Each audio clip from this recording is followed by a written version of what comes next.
Bonsoir à tous, c'est la télévision rwandaise. L'actualité de ce soir commence avec l'information.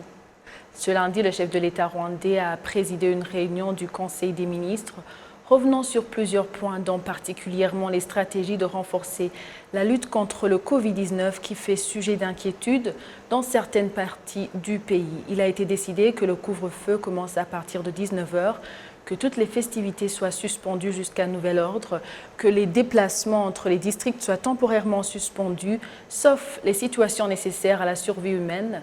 Les résolutions du Conseil des ministres d'aujourd'hui sont bien détaillées sur toutes les plateformes de la télévision rwandaise. Continuons la lutte contre le Covid-19 avec conscience qu'il est de la responsabilité de tout un chacun de limiter cette pandémie. Le ministère de l'administration locale annonce que des sanctions seront prises à l'encontre des autorités et des instances de base qui ne suivent pas de près la mise en application des mesures sanitaires prises par le pays. Patrick Nilidandi nous fait le point.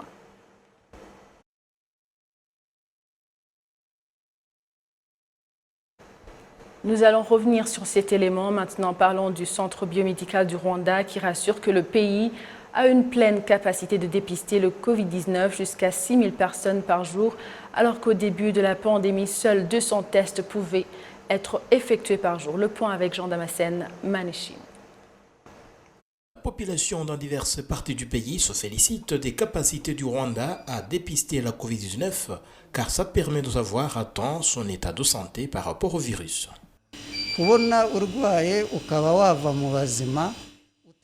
Ça nous permet de savoir où nous nous situons pour ne pas contaminer les autres, que ce soit dans le pays, en voyage. C'est un bon service. Il nous réserve un accueil chaleureux. On nous donne toutes les informations et quand on connaît son état, on adopte un comportement conséquent. Le centre biomédical du Rwanda indique qu'au début de la pandémie en mars 2020, le Rwanda ne disposait qu'à dans ce laboratoire, mais actuellement 12 sont opérationnels. À cela s'ajoutent 45 hôpitaux et 500 centres de santé capables d'effectuer des tests rapides au virus corona. Pour le directeur du laboratoire national d'excellence, passer de 200 à 6 000 tests par jour est un pas satisfaisant dans la lutte contre la pandémie de Covid-19. Nous avons renforcé nos capacités et ça nous permet d'approcher les gens très facilement.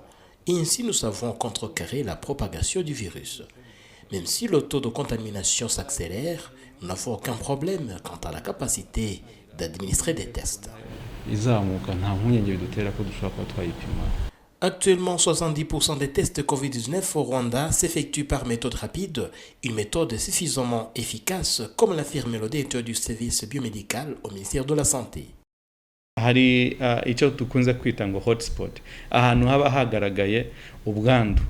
mettons un accent particulier sur les zones à haut risque. Je donnerai l'exemple du district de Rubavu ou Kanunga à Muhima. Là, nous effectuons des tests sur une grande population. Nos tests sont largement efficaces, de nature à nous montrer toute personne contaminée. Nous sommes sûrs à 97% que le résultat positif est réellement vrai.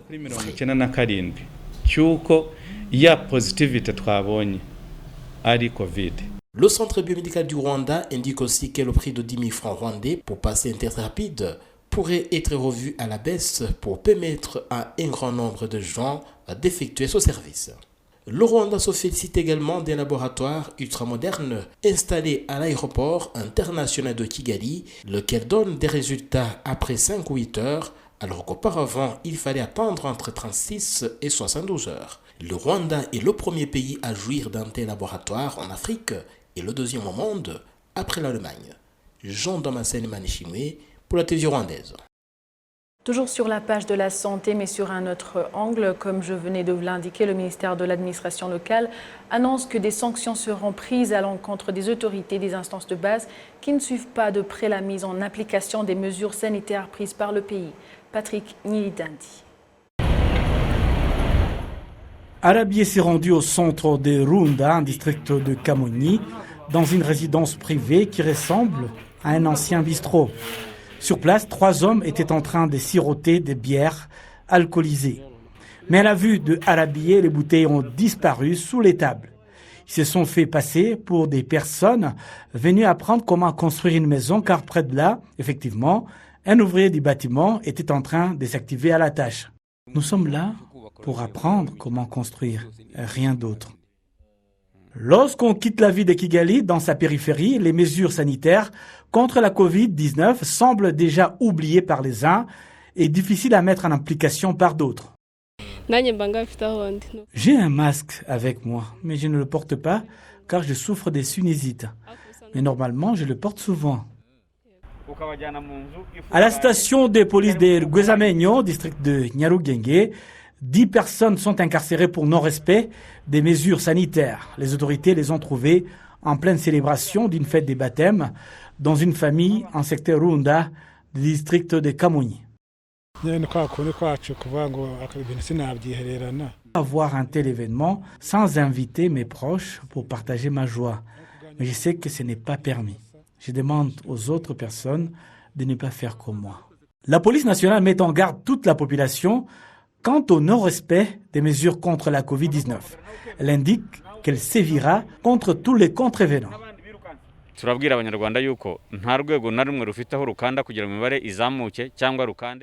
Nous aimerions dire aux Rwandais qu'aucun organe n'a le pouvoir de faire monter le nombre de cas des personnes infectées ou le descendre. Cela est la conséquence de nos comportements et du non-respect des mesures.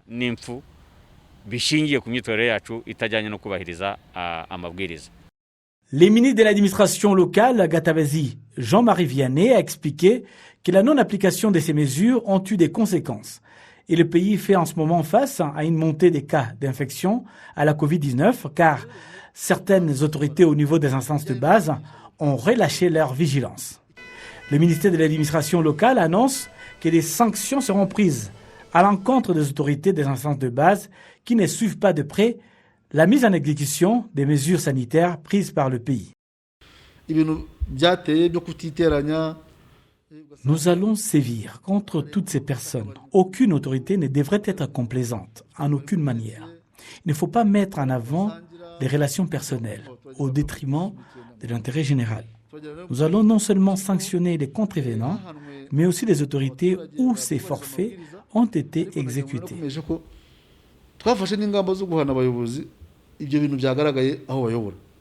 Les autorités sanitaires rwandaises interpellent particulièrement la population qui vit dans des districts frontaliers avec les pays voisins de faire spécialement attention, car dans certains de ces pays, certains variants extrêmement contagieux de la Covid ont déjà fait leur apparition. Direction Louavou pour parler de la pandémie qui ne fait aucune exception en termes d'infection et sème l'inquiétude chez les parents des élèves infectés qui risquent de reprendre l'année et ne pouvant pas passer les tests alors qu'ils suivent le traitement médical au cours d'une période des examens. Le récit suivant nous en dit plus. En district de Louavou, certains parents dont les enfants sont sous traitement du Covid-19 à leur domicile s'inquiètent du fait que les enfants victimes de cette pandémie peuvent reprendre l'année. La pandémie est survenue alors que mon enfant allait finir la 6e année. Du coup, les cours ont été suspendus. À présent, c'était une bonne occasion de finir l'année, mais mon enfant a malheureusement testé positif au Covid-19. Je suis inquiète qu'elle reprenne l'année à cause de cette pandémie. Nous aimerions qu'il y ait un moyen de faciliter nos enfants car ils sont victimes de cette crise sanitaire. C'est une situation qui est également sujet de préoccupation chez les éducateurs, comme l'indique Ouzali Aladuni, directeur du groupe scolaire Kanama catholique, qui a 15 élèves sous traitement du Covid-19 à leur domicile. Et il en est de même pour le groupe scolaire de Oussolo, qui compte 9 élèves victimes de la pandémie étant sous traitement médical chez eux. Les élèves infectés sont sous traitement médical chez eux. Malheureusement, ils ratent les tests préparés par l'Office rwandais de l'éducation. Il est prévu de voir ce qui peut être fait en faveur de ces élèves qui sont absents pour qu'ils puissent également finir le 3e trimestre comme les autres.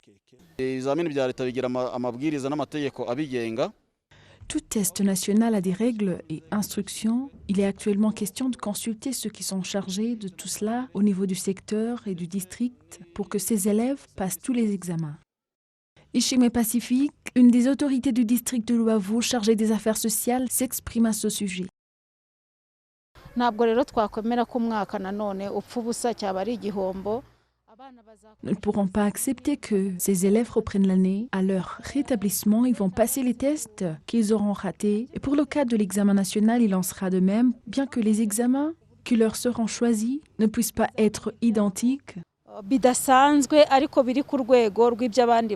Dans les établissements où les cas d'infection ont été enregistrés, plus de mesures ont été prises pour renforcer les moyens de limiter la propagation du Covid-19.